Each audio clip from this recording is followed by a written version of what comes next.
Sorry about that. Anyway, huge amounts of stress,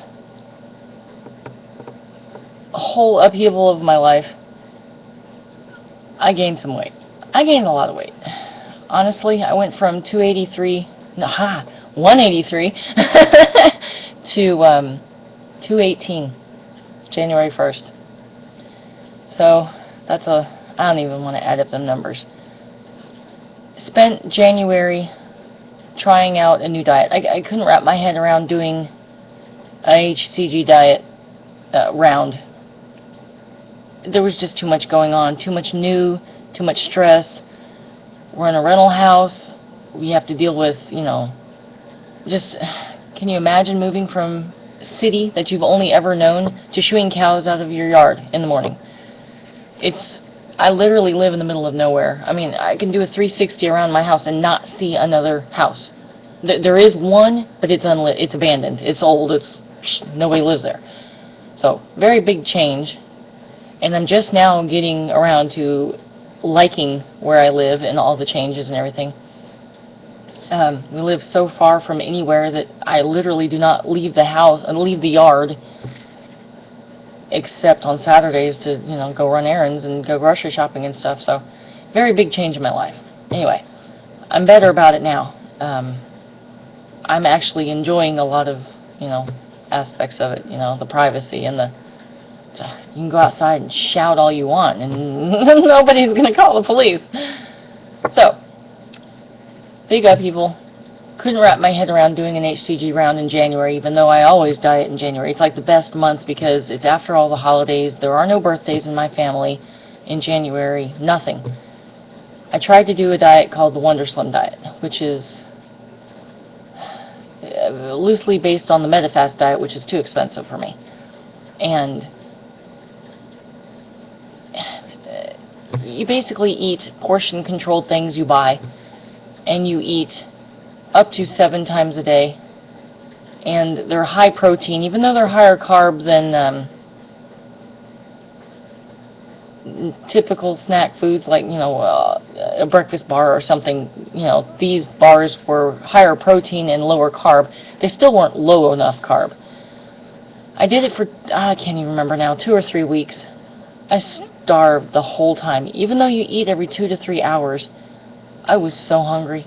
I started modifying it, like, instead of one of their snack shakes or bars or puddings or whatever, I was like eating 2 boiled eggs instead, thinking, okay, I gotta lower the carbs. I'm starving. I hung in with it for a few weeks. I did lose some weight. I went from 218 to 210. Got my period and said, you know what, I can't do this anymore, even though I have a cupboard full of this food. Immediately went to low carb while my standard low carb diet, where I needed to think for a while. And I pretty much have thought for all of the month of February and a little into March now. And after my period was over, I weighed myself and I was 212. And the other morning I was, and I hovered between 212 and 210 the entire February and beginning of March. Not really losing, but not really gaining, but fully happy in what I'm eating. I'm so well versed in low carb dieting that it's no problem. I finally, the other day, hit 209.8, so not really a loss. I'd say I'm maintaining. However, in the last couple of weeks, I've started a form of low carb dieting called low carb high fat, meaning you eat as much as fat as possible, any kind of fat, but they really like coconut oil and MCT oil, and you're not supposed to eat vegetable oils. Vegetable oils aren't good for you anyway, except for olive oil, really. Butter's fine, cream's fine, cream cheese is fine, all those high fat things are great. Medium protein, not high protein. Chicken breast is kind of high protein. You can eat it. I mean, it's best not to eat more than one, though, at a time. 25 grams protein per meal, 3 times a day, if you're a 3 meals a day person, kind of thing. As much fat as you can eat while not overeating, eat to hunger kind of thing. And very little carbs, 20 grams or less a day, which is normal for low carb. I've been doing great on it. Happiness-wise, hunger-wise, I typically eat leftovers for breakfast, smaller than I would for supper time. Lunch is usually a bulletproof coffee, which sounds gross, but it's really good. It's coffee made with, well, there are different ways to make it, but the way I make it is a third of a scoop of protein powder. I have vanilla praline protein powder right now, and a tablespoon of coconut oil, the kind that tastes like coconut, which I thought would be awful, but it's actually really good. And I usually put a tablespoon of cream in there too, but sometimes I do just coconut oil. It just depends. And whir it up with, usually I use 3 drops of stevia and 2 drops of Easy Sweets, and it makes this big old mug of frothy, vanilla-y, foamy, frothy coffee yumminess. It's called bulletproof coffee, and it's very good. That's my lunch, and that actually holds me. Sometimes I don't even think about dinner until like an hour or two past dinner time, and I have to feed my kids. So that's what I've been doing, and then I've been doing pretty standard low-carb meals, focusing on the higher fat ones rather than the higher protein ones. So like last night we had cauli rice with a homemade cheese sauce and ground up ham mixed in it, and it stirred it all together, and it made cheesy ham and rice, and I baked it and put smoked Gouda on the top, and it was fabulous.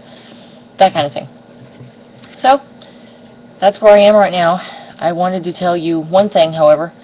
I got on here to vlog because I'm going to try something interesting that I've never tried before. I saw on dietdoctor.com, who is a low-carb advocate in Sweden, and they are very into low-carb, high-fat right now in Sweden. And this guy's a pretty big name in ketogenic diet circles. And he had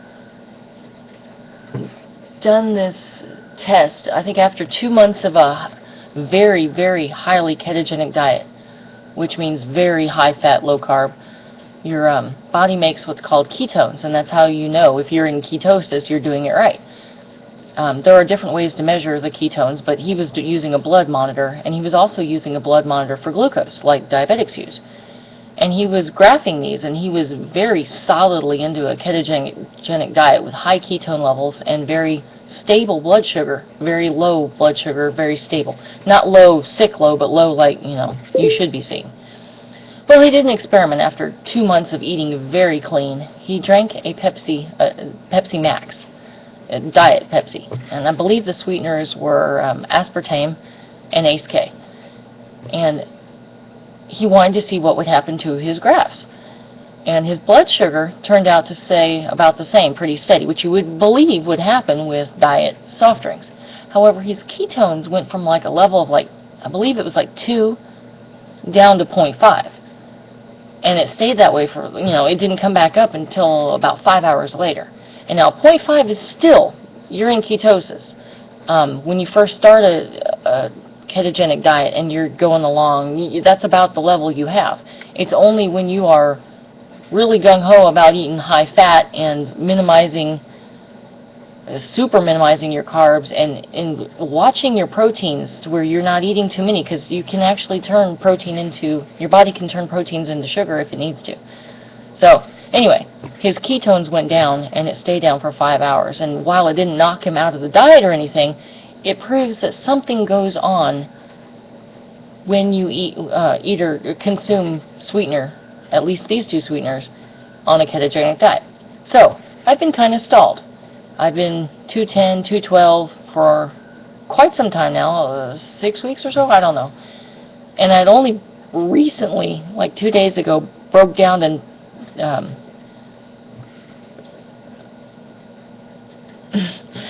broke down through, I keep saying 210. Yeah, it is 210. My brain. Anyway, I was 209.8, and that's not much of a loss, so I'm basically been stalled. And to stop my tongue from tying, I'm going to get this out. I'm going to do a 3-day stint without any sweeteners, but continuing my low-carb, high-fat diet. And I'm going to do that Friday, Saturday, and Sunday while my husband happens to be out of town. And I will let you know how it goes. I hope I've caught you up to date now. I'll be in touch more soon, I promise. Okay, bye.